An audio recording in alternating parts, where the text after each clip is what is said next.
माया नगरी की विश कन्या का डेंजरस इश्क। माया नगरी की विश कन्या का डेंजरस इश्क मतलब एक तरफ इश्क का जादू था और दूसरी तरफ इश्क का काला जादू। एक सेकंड।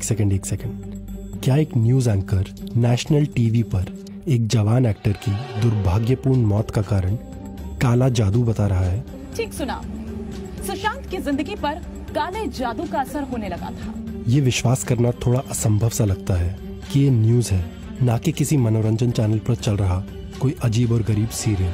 और वहीं दूसरी ओर इन्हीं न्यूज चैनल्स पर चल रही डिबेट्स किसी big boss type reality show से कम नहीं लगती, जिनमें भर भर कर जबरदस्ती का ड्रामा और इमोशन ठूंसा जाता है। आप देखेंगे वीर जारा, क्योंकि आपको हिंदुस्तान नहीं पाकिस्तान से प्यार है, इसीलिए वीर जारा देखेंगे आप। इसीलिए आप वो नहीं देखेंगे सनी देओल की फिल्म, जहाँ चीखने चिल्लाने को भरपूर प्रोत्साहन मिलता है। चीख कर चिल्लाऊंगा, और जब मैं चिल्ला कर बोलता हूँ तो इनको दिक्कत क्या होती है? और यहाँ तक कि लड़ाई झगड़ा, मारपीट और गाली गलौज भी इन बहसों में आम बात हो चुकी है। बदतमीज आदमी हो तुम। ऑडियो खोलो, क्या कह रहा है ये?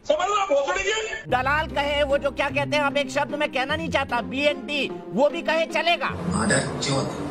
अगर हम अपने न्यूज चैनलों की तुलना एक किचन से करें तो ये एक ऐसी किचन होगी जिसमें सिर्फ मसालों से भरा तला भुना खाना ही होता है, और पौष्टिक आहार के नाम पर शायद कभी किसी कोने में एक केला पड़ा मिल जाता है। तो ऐसी किचन का खाना जरूर कुछ दिनों तक हमारी जीभ को ललचा सकता है, पर उसके बाद इसका दुष्प्रभाव हमारी सेहत पर दिखना निश्चित है। ठीक उसी तरह उटपटांग मनोरंजन से भरी ऐसी न्यूज हमारे मन को ललचा सकती है, पर कुछ वक्त बाद इसका हमारे लोकतंत्र के स्वास्थ्य और हमारे मानसिक विकास पर भारी नुकसान होना तय है। अच्छा, एक चीज जो आपने सोची हो नहीं सोची हो आपको बता दें कि आज से आज तक पर हम आपके साथ अंताक्षरी भी खेलेंगे। तो ऐसी न्यूज हर चैनल पर चलना कोई इत्तेफाक नहीं है, ये एक सोचे समझे बिजनेस प्लान के तहत किया जाता है। आइए इन्हीं न्यूज चैनलों के कुछ एडिटर्स और एंकर्स से सुनते हैं कि ये सारा खेल आखिर है क्या। जो टीवी चैनल्स के न्यूज रूम्स हैं, उन न्यूज रूम्स में जो कंटेंट सारा प्लान हो रहा है वो रेटिंग्स के आधार पर प्लान हो रहा है। कंटेंट जितना सस्ता होगा, जितना चीप होगा, उसकी टीआरपी उतनी ज्यादा होगी। कंटेंट जितना साफ सुथरा होगा, उसकी टीआरपी उतनी कम होगी। इसीलिए आपको न्यूज चैनल्स पर बहुत कई बार घटिया कंटेंट देखने को मिलता है। टीवी चैनल्स की रेटिंग्स को टीआरपी यानी टेलीविजन रेटिंग पॉइंट्स कहते हैं, जो BARC broadcast audience research council नाम की एक संस्था कैलकुलेट करती है और हर हफ्ते अपनी वेबसाइट पर डालती है। सर, इस हफ्ते की टीआरपी आ गई है सर। टीआरपी कैलकुलेट करने के दो आधार हैं, एक कि ये चैनल कितने लोगों ने देखा और दूसरा कितने वक्त के लिए देखा। और इसी टीआरपी के आधार पर इन चैनल्स पर चलने वाले विज्ञापनों का हर सेकंड का रेट तय होता है। और अगर हमें ज्यादा रेटिंग मिलेगी तो हमें ज्यादा विज्ञापन मिलेंगे, तो हमें ज्यादा पैसा मिलेगा। और ये टीआरपी कैलकुलेशन कोई परफेक्ट सिस्टम नहीं है। तो जिस तरीके से एग्जिट पोल एक अनुमान है, उसी तरीके से टीआरपी यानी कि रेटिंग सिस्टम भी एक अनुमान है। और इसी के आधार पर अक्सर सारे न्यूज चैनल्स खुद को नंबर 1 बुलाते रहते हैं। आज रिपब्लिक भारत नंबर 1 चैनल कैसे बन गया? अर्नब, हमने इतिहास रच दिया, ये हमारी बादशाहत सामने आई, तमाम चैनल्स को पछाड़ दिया। तो अब न्यूज का मकसद रिपोर्टर को ग्राउंड पर भेज सही जानकारी और सच्ची खबरें लाना नहीं है, बल्कि टीवी स्टूडियो में एंकर को बिठाकर सबसे आसान तरीकों से ज्यादा आंखों को अपनी तरफ आकर्षित करना है और उन आंखों को अपने न्यूज चैनल पर लंबे से लंबे वक्त तक रोक के रखना है। मुझे लगता है कि जैसे साबुन, तेल, कंघा बिकता है दुकान पे, वैसे ही न्यूज चैनल पे या अखबार में खबरें बिकती हैं। तो उस समय फिर मुझे लगता है कि मैं कोई जर्नलिस्ट नहीं हूँ, मैं सेल्समैन हूँ। इसलिए भी कि मैं बेच रहा हूँ और इसलिए भी कि मैं बेच रहा हूँ, तो इसका जो रेवेन्यू जनरेशन होगा उसमें से हो सकता है कुछ मेरी जेब में भी आ जाएगा साल के अंत में इंसेंटिव के तौर पे या सैलरी में ग्रोथ की तौर पे। भारत का संविधान हमें सूचना का मौलिक अधिकार देता है और इसीलिए इन न्यूज चैनलों को अनेकों खास सुविधाएं मिलती हैं इस अधिकार की पूर्ति के लिए। पर हम दर्शकों ने क्यों टीवी न्यूज से सूचना मांगना या उसकी अपेक्षा भी करना छोड़ दिया है? व्यूअर डिसाइड करता है कि वो आपको देखना चाहता है। अगर आप सही कर रहे हो तो व्यूअर देख रहा है, नहीं सही कर रहे हो तो आपको नहीं देखेगा। भैया आजकल सबके हाथ में रिमोट नहीं, पर रिपब्लिक सही नहीं कर रहा तब भी लोग देख रहे हैं, तो मेरे को लग रहा है वो एंटरटेनमेंट के लिए देख रहे हैं कि चल आज सास बहू सीरियल नहीं, आज इसको देखते हैं। जब हम मनोरंजन चैनलों को न्यूज के लिए नहीं देख सकते तो फिर न्यूज को मनोरंजन के लिए क्यों देख रहे हैं? न्यूज़ चैनल और पत्रकार हमारे प्रतिनिधि होते हैं, जिनका कर्तव्य है हमारी आवाज़ को सरकार और प्रशासन तक पहुंचाना और उनकी नीतियों और फैसलों की जांच कर हम तक सटीक जानकारी पहुंचाना।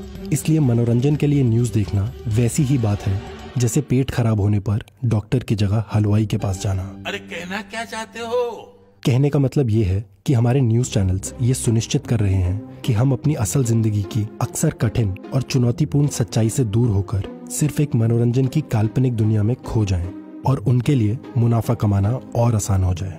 उदाहरण के लिए पिछले 2 महीनों में हमारे 5 चैनल्स की लगभग 380 प्राइम टाइम न्यूज डिबेट्स में सिर्फ एक बहस कोरोना पर थी। ड्रामा रामा क्या है ड्रामा? #सेल्फी विद काऊ। सच तो यह है कि श्री राम के नाम से डरना चाहिए पापियों को, और पाकिस्तान तो पापी है इसलिए बहुत डरता है। ताल ठोक कर कह रहा हूं कि आज चीन के चमचों की चालबाजी बर्बाद होने वाली है। आज सबूत गैंग के गाल पर तमाचा पड़ने वाला है। चलिए विवेक जी चलते हैं चाइना की सरकार बदलने, चले क्या? न्यूज चैनलों की ऐसी स्थिति के कारण अब हम आम लोगों पर किसी मुसीबत टूटने का मतलब ये है कि हमें अपनी आवाज उठाने का सारा बोझ खुद पर लेना पड़ेगा। ये देखिए, ये 2 दिन से बड़ी डेड बॉडी पड़ी हुई है। ये 2 दिन से ये इतना बुरा हाल है कि हम बता नहीं सकते। एक ये बॉडी है। अब ये देख लीजिए, ये पूछ लीजिए इनसे। यहाँ कोई डॉक्टर नहीं, कोई नर्स नहीं, कोई स्वीपर नहीं, बस इसी तरह पड़े हुए हैं। ये अंकल है, ये मेरे कुछ नहीं लगते हैं। इसके बाद भी अंकल के मैंने ऑक्सीजन चेंज करता हूँ, इनको ख्याल रखता हूँ, बोलता हूँ अंकल को चाहिए या नहीं चाहिए, लेकिन नहीं, अगर इनका ऑक्सीजन खत्म होता है तो ये चिल्लाते हैं, तो मुझे मजबूरी में इनका ऑक्सीजन ठीक करना पड़ता है। लेकिन आप नर्स से पूछोगे मैम चलो प्लीज़ जल्दी चलो, पापा की तबीयत ज़्यादा खराब हो रहा है, तो वो बोलते हैं मेरे पास किट नहीं, हम नहीं जा सकते हैं।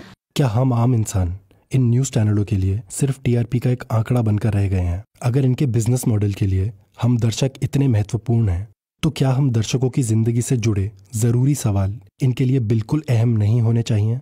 मीडिया तो वही दिखाते जो व्यूअर्स देखना चाहते हैं। खुद आसान मुनाफा कमाने के लिए हमको कचरा मनोरंजन बेचकर ये न्यूज चैनल इसकी जिम्मेदारी भी हम दर्शकों के सर ही डाल देते हैं। तो ये वैसी बात है जैसे एक केमिस्ट या दवाई का दुकानदार लो क्वालिटी दवाइयाँ बेच कर पैसा कमाता रहता है और शिकायत आने पर यह कहता है कि लोगों को कम क्वालिटी वाली दवाइयाँ ही ज्यादा पसंद है। अभी तो मनोहर कहानियां बिक रही है तो मनोहर कहानियां बेच रहे हैं। जिस दिन लगने लगेगा कि भाई मनोहर कहानियां से लोगों का मन उब गया, अब लोगों को प्रतियोगिता दर्पण चाहिए, तो उस दिन प्रतियोगिता दर्पण लाएंगे है ना, उस दिन कंपटीशन सक्सेस रिव्यू लाएंगे। अभी तो चल रहा है जो चल रहा है। तो हम दर्शकों की भी ये जिम्मेदारी बनती है कि हम ऐसे न्यूज चैनलों की लगातार आलोचना करते रहें और इनसे सवाल पूछते रहें कि ये हमारे हित के सवाल कब उठाएंगे। और तब तक टीवी और इंटरनेट पर ऐसे चैनल ढूंढें जो अच्छी रिपोर्टिंग करते हैं और हमें तथ्यात्मक जानकारी देते हैं। और जब भी न्यूज देखें तो सही जानकारी के लिए देखें, ना कि सस्ते मनोरंजन के लिए। मैं कहता हूं कि सर्जिकल स्ट्राइक हम लोगों को करनी पड़ेगी व्यूअर्स को, टेलीविजन रिमोट से। टीवी की औकात केवल उतनी है जितना आपका रिमोट है, और 1 सेकंड के 1000वें हिस्से में आप उसको जमीन पे ला सकते हो। क्या करना आपको, बटन ही तो दबाना है।